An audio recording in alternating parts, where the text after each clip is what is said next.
প্রিয় বন্ধুদের, আসুন আমরা সকলেই ভগবান শ্রীকৃষ্ণের চরণে প্রণাম জানাই।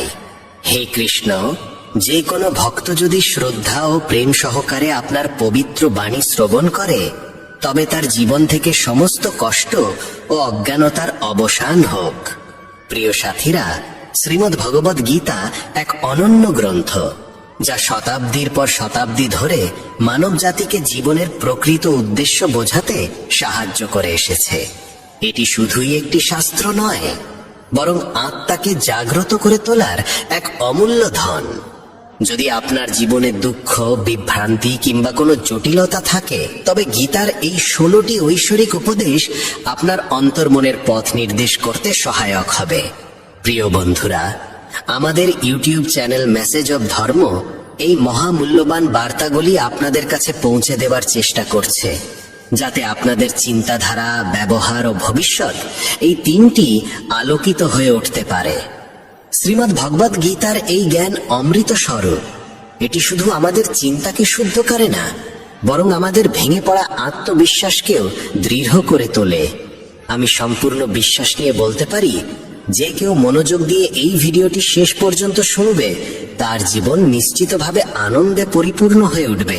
যদি আপনি এখনো আমাদের চ্যানেলটি সাবস্ক্রাইব না করে থাকেন, তবে দয়া করে সাবস্ক্রাইব করুন এবং শ্রীকৃষ্ণের নামে এক পবিত্র লাইক অবশ্যই দিন।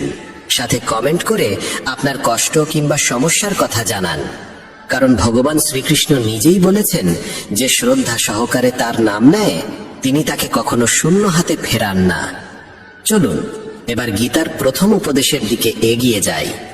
বন্ধুরা, যে ব্যক্তি বারবার আপনার প্রশংসা করে কিংবা অত্যধিক মধুর বাক্য বলে, তার বিষয়ে সাবধান হওয়া উচিত, কারণ প্রায়শই মিষ্টি কথার আড়ালে স্বার্থ লুকিয়ে থাকে। প্রশংসা তখনই করা হয় যখন কারো আপনার থেকে কিছু পাওয়ার প্রয়োজন হয়। মনে রাখবেন, বিনামূল্যে প্রশংসা এই পৃথিবীতে খুবই বিরল। দ্বিতীয় উপদেশে বলা হয়েছে, যা চোখে দেখা যায় তাই সত্য, এমন ভাবার কোনো মানে নেই। চোখও অনেক সময় প্রতারণা করতে পারে। অনেক সময় যে দৃশ্য সত্য বলে মনে হয়, সেটি শুধুই একটি ভ্রম। তাই ভগবান শ্রীকৃষ্ণ বলেন, কাউকে বিশ্বাস করার আগে বুঝে শুনে ও অভিজ্ঞতার আলোকে যাচাই করা প্রয়োজন। তৃতীয় উপদেশ হলো, যে কর্ম কেবলমাত্র কিছু আশা বা লালসা থেকে করা হয়, তা মনকে শান্ত করে না, আত্মাকেও তৃপ্তি দেয় না। চাহিদার অতিরিক্ততা মানুষকে কখনোই সম্পূর্ণ সুখ অনুভব করতে দেয় না। প্রত্যাশা অনুযায়ী ফল না পেলে মানুষ দুঃখিত হয়ে পড়ে। ভগবান শ্রীকৃষ্ণ বলেন, হে অর্জুন, নিজেকে আমার চরণে সমর্পণ করো, নিঃস্বার্থভাবে কর্ম করো, ফলের চিন্তা না করে কেবল নিজের কর্তব্য পালন করো। এতে করে মন নির্মল হবে এবং আত্মা শান্তি লাভ করবে। যখন মানুষ তার ইন্দ্রিয়ের অধীনে চলে যায়, তখন সে পথভ্রষ্ট হয়ে পড়ে। হিংসা, বিদ্বেষ ও কুটিলতার বীজ হৃদয় স্থান নিলে সে শুধু নিজের নয়, অন্যের কর্মের ফলও ভোগ করে। যে ব্যক্তি নিজের ধর্ম ও কর্তব্য থেকে বিচ্যুত হয়, সে জীবনে কখনো উন্নতি করতে পারে না, মুক্তির দিকেও এগোতে পারে না। শুভ কর্ম নিশ্চিতভাবে ফল দেয় ও দুষ্ট কর্ম তার সঙ্গে শাস্তি এনে দেয়। ভগবান বলেন, আমি অতীত, ভবিষ্যৎ ও বর্তমানের প্রতিটি পরিস্থিতি এবং তার ফলাফল জানি। তাই কর্ম করার সময় ফলের চিন্তা করবে না।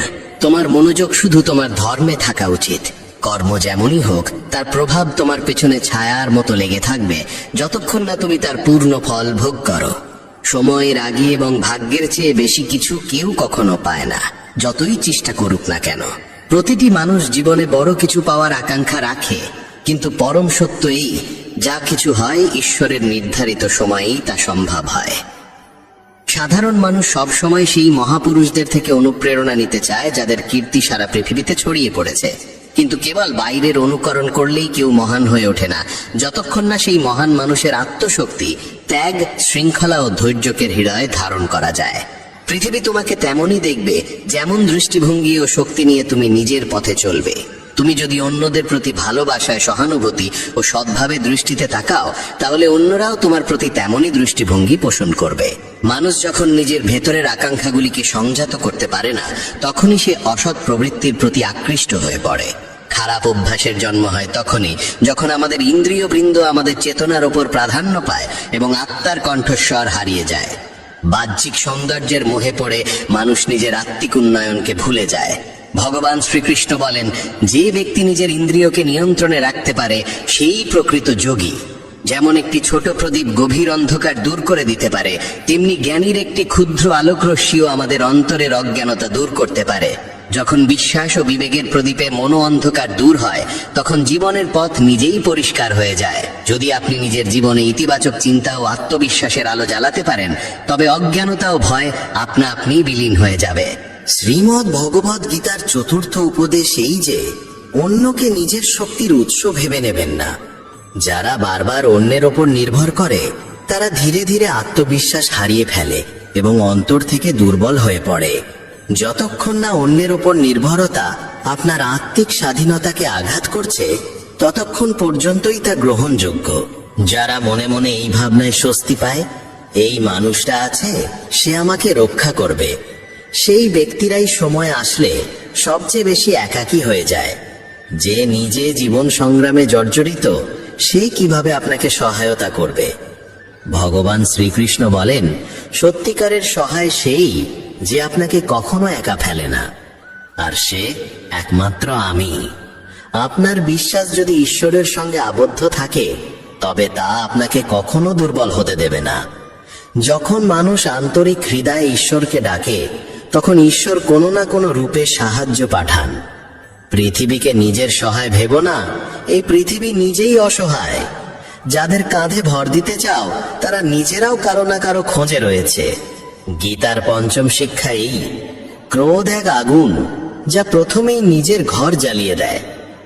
একজন রাগী মানুষের না কোনো বন্ধু থাকে, না কোনো স্থায়ী সম্পর্ক। সবাই তার থেকে দূরে সরে যেতে চায়, কারণ রাগের ফলে কেবল আঘাতই পাওয়া যায়। যে ব্যক্তি নিজের ক্রোধকে নিয়ন্ত্রণ করতে পারে না, সে জীবনের কোনো পরিস্থিতিকেই ঠিকভাবে সামলাতে পারে না। রাগের মুহূর্তে বলা কথা ও করা কাজ চরম অনুশোচনার কারণ হয়ে দাঁড়ায়। প্রিয় বন্ধুরা, ভগবান শ্রীকৃষ্ণ বলেন, যে নিজের মনকে শান্ত রাখতে পারে সেই প্রকৃতভাবে জগতের বিজয়ী। শ্রীমদ্ ভগবদ গীতার ষষ্ঠ উপদেশ আমাদের এই শিক্ষাই দেয় যে ঈশ্বরে বিশ্বাস রাখো এবং জীবনের প্রতিটি পরিস্থিতিতে তাকে হৃদয় থেকে স্মরণ করো। যখন তুমি ভক্তি ভরে, শ্রদ্ধা ভরে তাকে স্মরণ করো, তখন তিনি অদৃশ্য রূপে তোমার রক্ষা করেন। ঈশ্বর তোমার কথা শোনেন কিনা এই প্রশ্ন তখনও পর্যন্ত থাকবে যতক্ষণ না তোমার মধ্যে শ্রদ্ধা পূর্ণতা লাভ করে। যিনি নিঃস্বার্থ প্রেম আর আত্মসমর্পণের সঙ্গে তাকে ডেকেছেন, ঈশ্বর তাকে কখনো নিরাশ করেননি। যদি তুমি কারোর উপকার করো, তাহলে সেটা কখনো নিজের অর্জন বলে মনে করো না। উপকারের গর্ব করলে সেই কর্ম নিষ্ফল হয়ে যায়, আর তার থেকে জন্ম নেওয়া পুণ্য ধুলায় মিশে যায়। প্রকৃত উপকারী তো ঈশ্বর নিজেই। আমরা সবাই তার হাতে গড়া কেবল পুতুল মাত্র। যদি কোনো ভালো কাজ করার সময় তোমার মনে অহংকার জেগে ওঠে, তবে জেনে রেখো সেই পুণ্য বৃথা চলে গেল।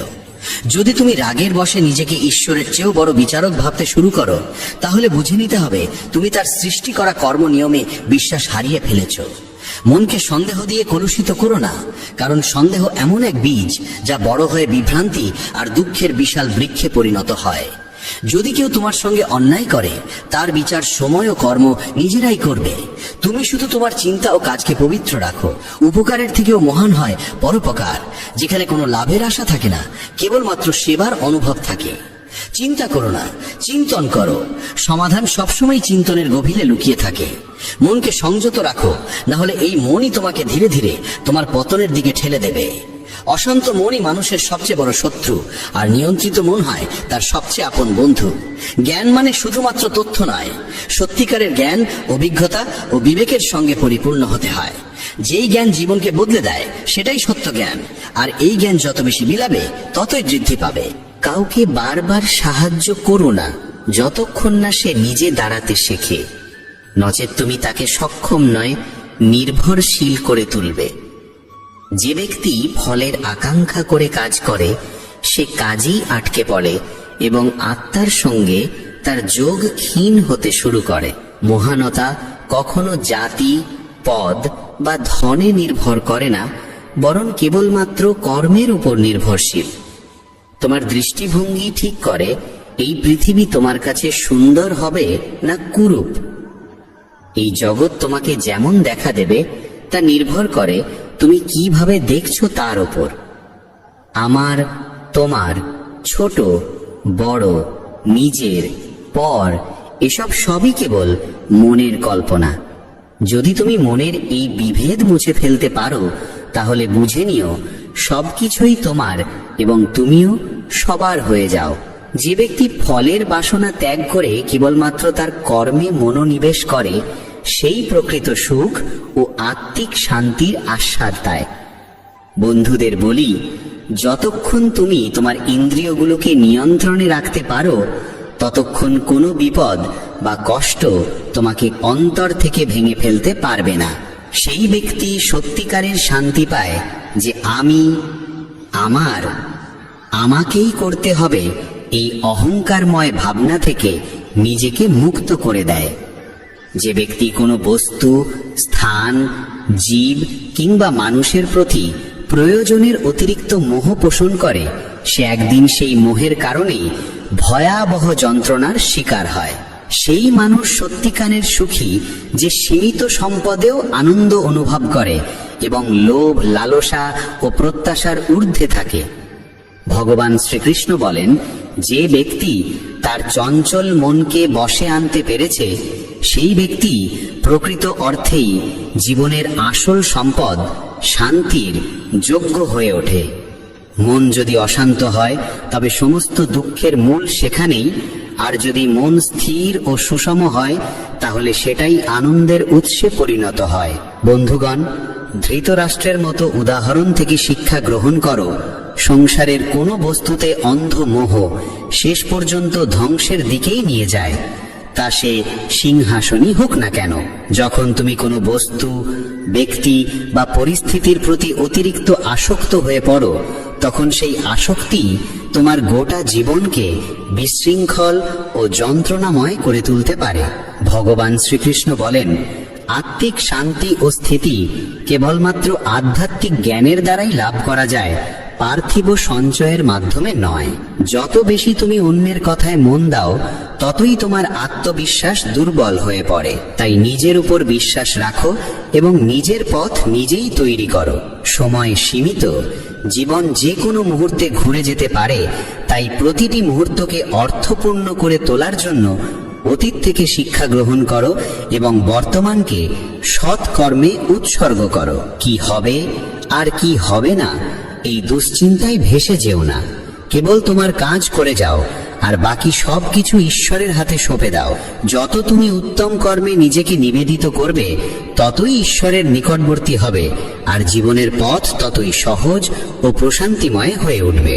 নিজেকে ঈশ্বরের প্রতি সমর্পিত করে প্রতিদিন অন্তত একজনের কল্যাণে কিছু করো এবং তাকে সত্যের পথে চলতে উদ্বুদ্ধ করো। যে ব্যক্তি আত্মজ্ঞান লাভ করে সে কখনোই ক্ষণস্থায়ী পার্থিব সুখের প্রতি আকৃষ্ট হয় না, কারণ সে জানে সবই ক্ষণভঙ্গুর। যা চলে গেছে তা অতীত, তা ধরে রেখে ভবিষ্যতের আলো হারিও না। অমূল্য এক অভিজ্ঞতা হয়ে ওঠে যখন আমরা বুঝি যা ঘটছে তা সৃষ্টির প্রকৃত পরিকল্পনারই অংশ, আর যা ঘটবে তাও নিশ্চয়ই কল্যাণময়ই হবে। এই বিশ্বাস হৃদয়ে গেঁথে রাখা উচিত। বন্ধুগণ, শুধু বেদ ও পুরাণ পাঠ করলেই কিছু হয় না যতক্ষণ না আমরা তাদের শিক্ষাগুলি জীবনে গ্রহণ করি এবং সেগুলোর অনুসরণ করি। রাবণের মতো একজন মহাপণ্ডিত শুধুমাত্র আত্মজ্ঞানহীনতার কারণে ধ্বংস হয়ে গেল। তার বুদ্ধি ছিল অন্ধকার ও কামনার দ্বারা চালিত। ভগবান শ্রীকৃষ্ণ বলেন, আমি সমস্ত জীবের প্রতি সমভাবে দৃষ্টিপাত করি। আমার কাছে কেউ প্রিয় নয়, কেউ অপ্রিয় নয়, সবার প্রতি আমার ভালোবাসা সমান। জ্ঞান তখনই মূল্যবান হয় যখন তা অন্যদের কাছে পৌঁছায়। যে জ্ঞান সমাজের উন্নতির পাথেও না হয় তা শুধু আত্মগর্বের বস্তু হয়ে থাকে। তুমি ভয় পাও কেন? অকারণে চিন্তা করো কেন? আত্মা তো না জন্মায় না মরে, এটাই জীবনের চিরন্তন সত্য। মানুষেরই কর্ম তাকে ঈশ্বরের নিকটবর্তী করে তোলে অথবা দূরে সরিয়ে দেয়। তাই সতর্ক থেকো এবং সদা সৎকর্মে রত থেকো। যখনই এই পৃথিবীতে অধর্ম, অন্যায় ও অন্ধকার গাঢ় হয় তখন তখন আমি নিজে আবির্ভূত হই এবং ধর্মের পুনঃপ্রতিষ্ঠা করি। যে ধান লোক দেখানো নয়, বরং কর্তব্য বোধ থেকে সম্পন্ন হয়, সেটাই সাত্ত্বিক দান নামে পরিচিত, এবং সেটাই আত্মার উন্নতির প্রকৃত পথ। যে তার চঞ্চল মনকে আয়ত্তে আনতে পেরেছে, সে যেন নিজ ঈশ্বরকেই লাভ করেছে, কারণ তখন আর কোনো বাইরের প্রভাব তাকে বিচলিত করতে পারে না। এমন জ্ঞানী ব্যক্তিকে দুঃখের ক্লেশ স্পর্শ করে না, সুখে সে অহংকারে গর্বিত হয় না। শীত, গ্রীষ্ম কিংবা অপমান সম্মান তার চিত্তকে বিহ্বল করতে পারে না। সে যেন সমস্ত কিছুর ঊর্ধ্বে অপ্রভাবিত ও আত্মস্থ। যারা প্রকৃত জ্ঞানী, তারা এই সংসারের ক্ষণস্থায়িত্ব গভীরভাবে উপলব্ধি করেছেন, তাই তারা জন্মের চিন্তায় কাতর হন না, মৃত্যু ভয়েও বিচলিত হন না। তাদের মন স্থির ও আত্মায় নিমগ্ন থাকে। তারা জানেন আত্মা কখনো জন্মায় না, কখনো মরেও না, শুধু দেহের পরিবর্তন ঘটে।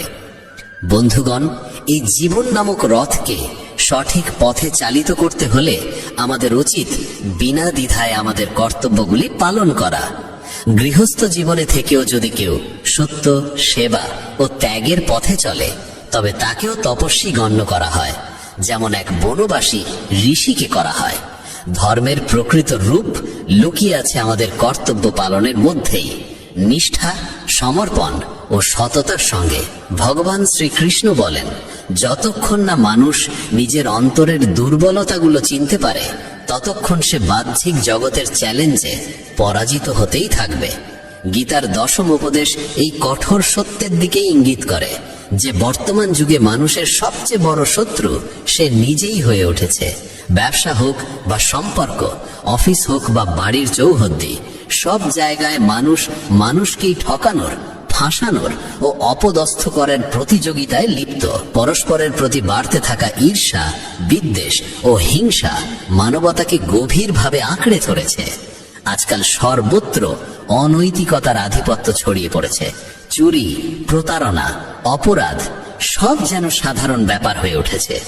যতই কলিযুগ নিজের চূড়ান্ত পর্যায়ের দিকে অগ্রসর হচ্ছে, ততই শাস্ত্রে বর্ণিত ভবিষ্যৎবাণীগুলি সত্য প্রমাণিত হচ্ছে। এক সময় বলা হতো, একদিন মানুষ মানুষকে খেয়ে ফেলবে, এবং সেই দিন আজ এসে গেছে। এখন মানুষ একে অপরের ব্যবসা কেড়ে নিচ্ছে, চাকরি ছিনিয়ে নিচ্ছে, এবং এমনকি একে অপরের সুখও হরণ করছে। যে দুঃখী তাকে আরো কষ্ট দেওয়া হয়, আর যে সুখী তাকে জ্বালিয়ে নিচে নামানোর ষড়যন্ত্র রচিত হয়। মুখে সবাই মানুষ, কিন্তু মনুষ্যত্ব কোথাও দেখা যায় না। একবার এক ধনী ব্যবসায়ীর রাজপ্রাসাদ সম বাড়ির বাইরে এক ক্লান্ত, ক্ষুধার্ত এবং তৃষ্ণার্ত ভিখারি এসে দাঁড়ায়। কেঁপে কেঁপে নম্রস্বরে সে বলে, শেঠজি, অনেক দূর থেকে হেঁটে এসেছি, গলা শুকিয়ে গেছে, একটু জল দিন না, না হলে প্রাণটা যাবে। শেঠজির উত্তর, এখন বাড়িতে কেউ নেই, চাকর এলে তখন জল নিয়ে যেও। কিছুক্ষণ পরে আবার ভিখারিটি মিনতি করে, শেঠজি, আমার অবস্থা খুব খারাপ, আশেপাশে কোনো ঘর ঘরানাও নেই, অনুগ্রহ করে একটু জল দেন।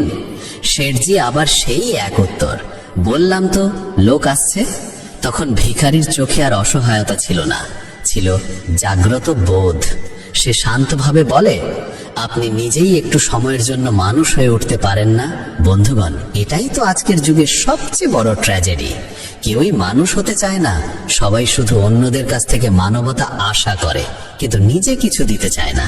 তাই আজকের যুগকে স্বার্থপর যুগ বলা হয়, যেখানে সম্পর্ক, আচরণ, আত্মীয়তা সবই স্বার্থের ওপর দাঁড়িয়ে আছে।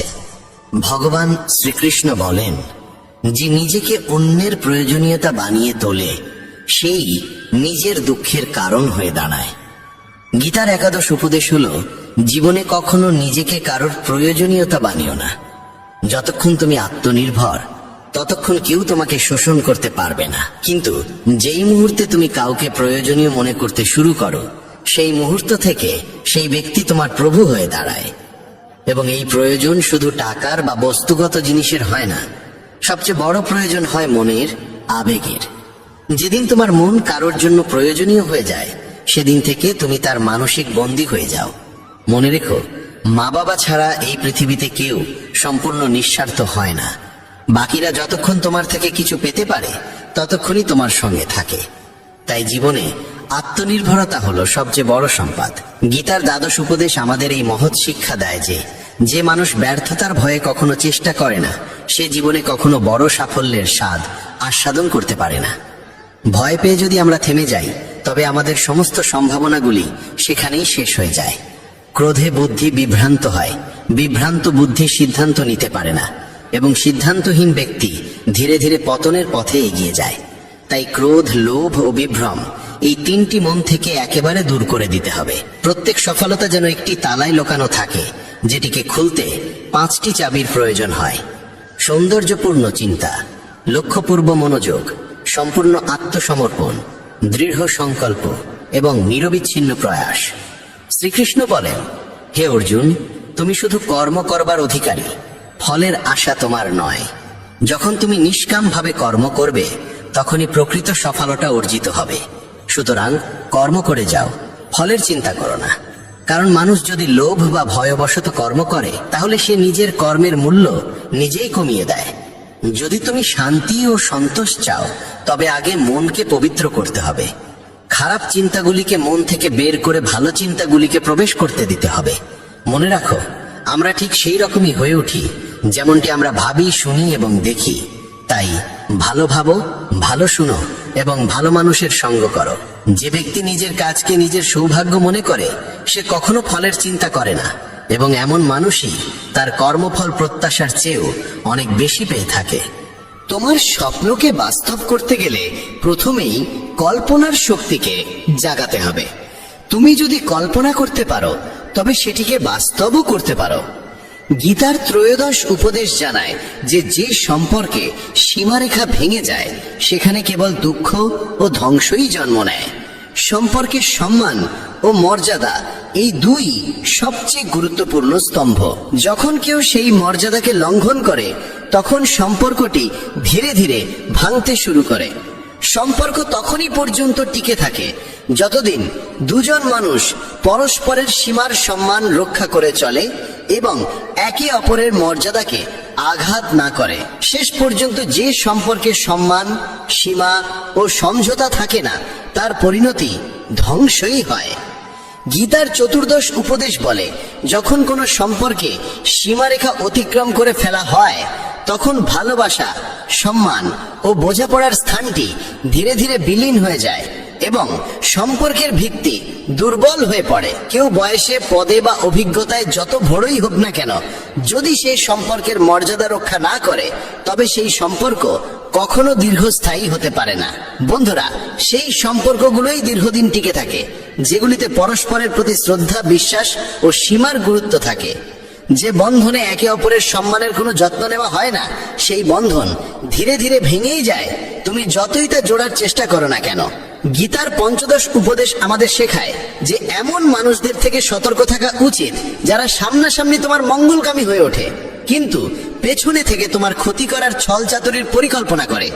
শ্রীকৃষ্ণ বলেন, এরা সেই রকমের ঘোড়া মতো যেগুলি ওপর থেকে মধুর ও নির্মল মনে হয়, কিন্তু ভিতরে বিষে ভরা থাকে। তুমি হয়তো তাদের আপন ভেবে বুকে জড়িয়ে দেরো, কিন্তু তারা ভিতরে ভিতরে তোমার আত্মাকে বিষিয়ে ফেলে।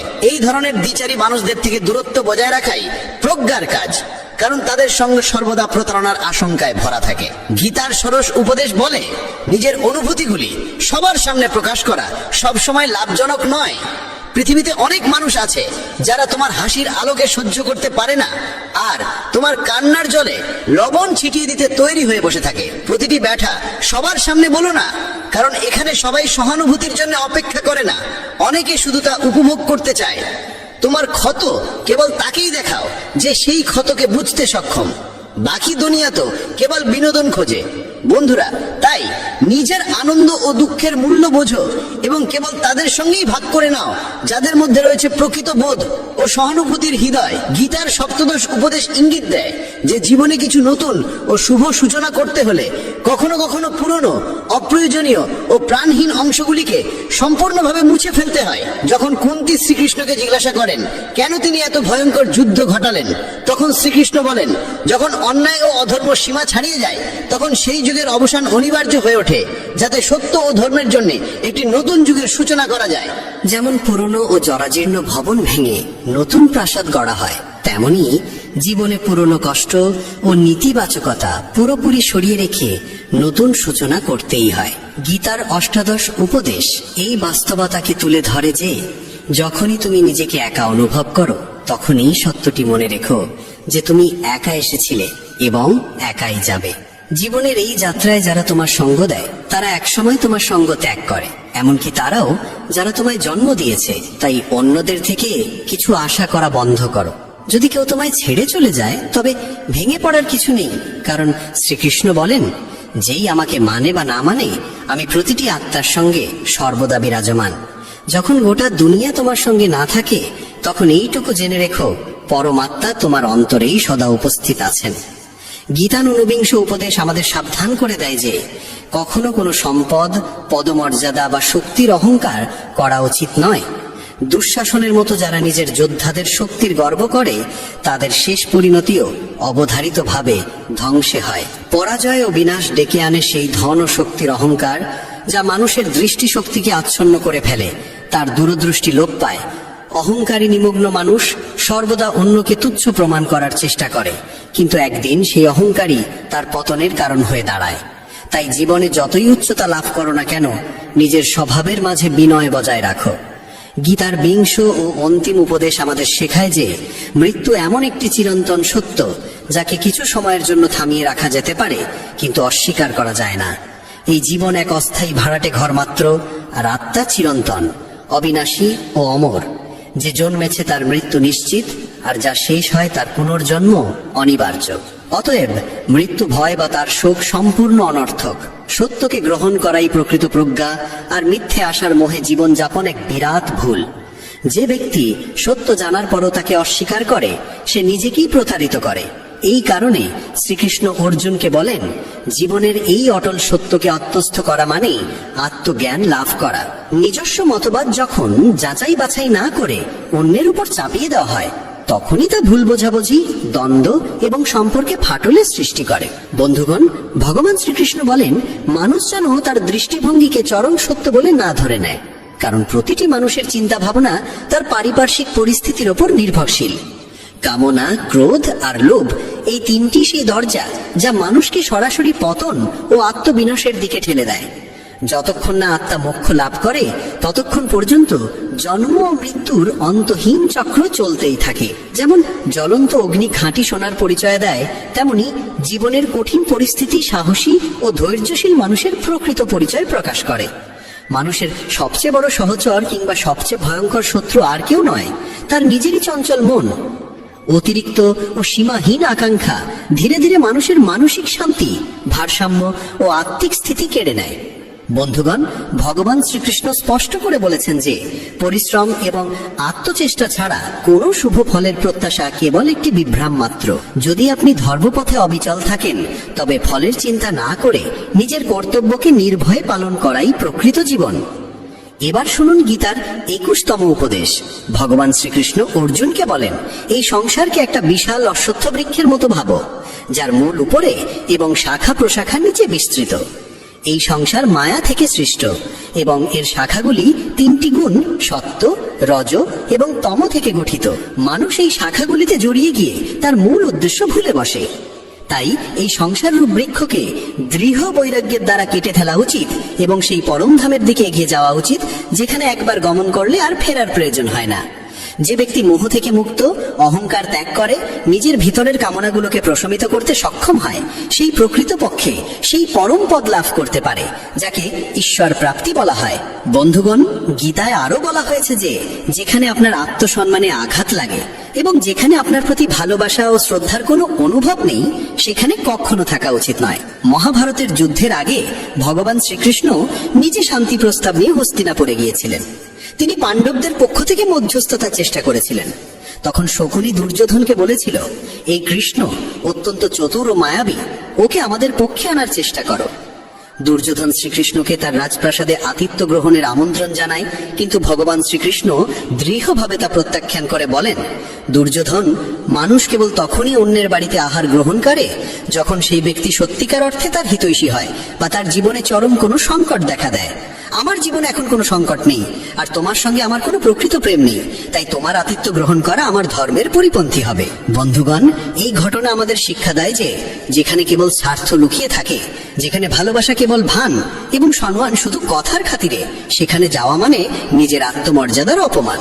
আপনাকে সবসময় সেখানে থাকতে হবে যেখানে আপনার অস্তিত্বকে সম্মান করা হয়, আপনার কথার মূল্য থাকে এবং আপনার অনুভবকে বোঝা হয়। যেখানে ভালোবাসা, ভক্তি ও সত্যের ভিত্তি থাকে সেখানেই থেমে থাকো। যেখানে কেবল আপনাকে ব্যবহার করা হয় সেখান থেকে নিজেকে সরিয়ে নিন। শেষমেশ জীবনে আপনার আসল স্থান কেবল সেখানেই যেখানে আপনাকে সত্যিকারের সম্মান দেওয়া হয়, নিঃস্বার্থ আপনতা মেলে, আর যেখানে আপনাকে ভালোবাসা দেওয়া হয়। বন্ধুগণ, আজকের এই দিব্য কথা এখানেই শেষ। আশা করি এই কাহিনী আপনাদের হৃদয়কে স্পর্শ করেছে এবং আপনাকে জীবনের পথে এগিয়ে চলার এক নতুন দিশা দিয়েছে। যদি শ্রীকৃষ্ণের এই পবিত্র লীলা আপনার অন্তরকে স্পর্শ করে থাকে, তবে অনুগ্রহ করে আমাদের এই চ্যানেলটি সাবস্ক্রাইব করুন, ভিডিওটি ভালোবাসা দিয়ে লাইক করুন এবং কমেন্টে শ্রদ্ধা ভরে জয় শ্রীকৃষ্ণ লিখতে ভুলবেন না।